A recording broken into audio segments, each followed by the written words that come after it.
देखिए, मूल कारण यह है कि जब कांग्रेस पार्टी इंडी गठबंधन के अंदर पूरी तरह विश्वास खो चुकी, बहुत साफ दिख गया कि इंडी गठबंधन के अंदर कांग्रेस पे अविश्वास स्पष्ट रूप से दिख गया।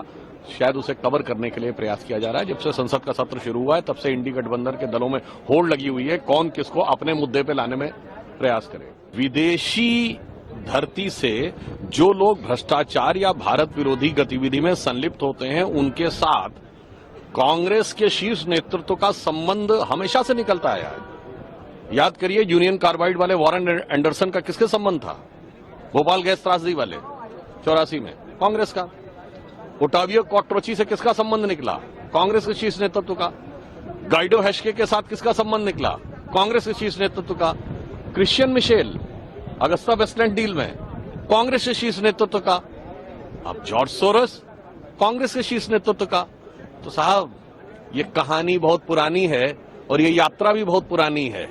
उसी चीज की घबराहट है कि कहीं सारे के सारे तथ्य निकल के सामने आए तो समस्या हो। और मैं पुनः पूछना चाहता हूं, विगत 40 वर्षों से मैंने 1984 यूनियन कार्बाइड वॉरेन एंडरसन को सरकारी जहाज में भगाने से लेके 2024 जॉर्ज सोरोस तक हर विदेश के किसी न किसी भारत विरोधी या भारत में आरोपित व्यक्ति के साथ कांग्रेस के शीर्ष नेतृत्व का संबंध क्यों निकलता है, इसका जवाब देने से बचने के लिए ये बवाल हो रहा है। सर, ये सदन की कार्रवाई नहीं चल पा रही है, कांग्रेस या विपक्ष अडानी का मुद्दा उठा रहा है, आप लोगों की तरफ से सोरोस का विषय, इसका हल क्या निकलेगा? मुझे लगता है कि यदि वो ईमानदारी से इस विषय के ऊपर डिस्कशन करना चाहते हैं तो सारी चीजें हो सकती हैं।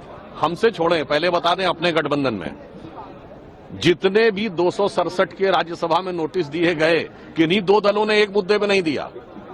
हमारी तरफ से जब हमने जॉर्ज सोरोस के मैटर के ऊपर 267 का नोटिस दिया तो सिर्फ बीजेपी के लोगों ने नहीं दिया, जनता दल यू के अध्यक्ष संजय झा जी का भी नोटिस था, तमिलनाडु में हमारे सहयोगी जी के वासन जी का भी नोटिस था। कांग्रेस जिस मुद्दे की बात कह रही है उस पर सहयोगी दल का एक नोटिस तो दिखाए।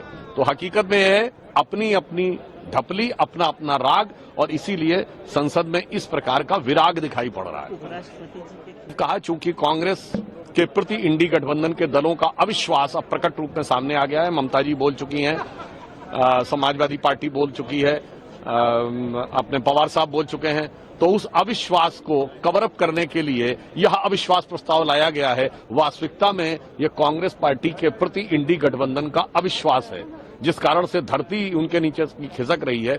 इसलिए महामहिम राष्ट्रपति के ऊपर यह अनर्गल निराधार आरोप लगाकर अपनी असफलता का बचाव करने का प्रयास।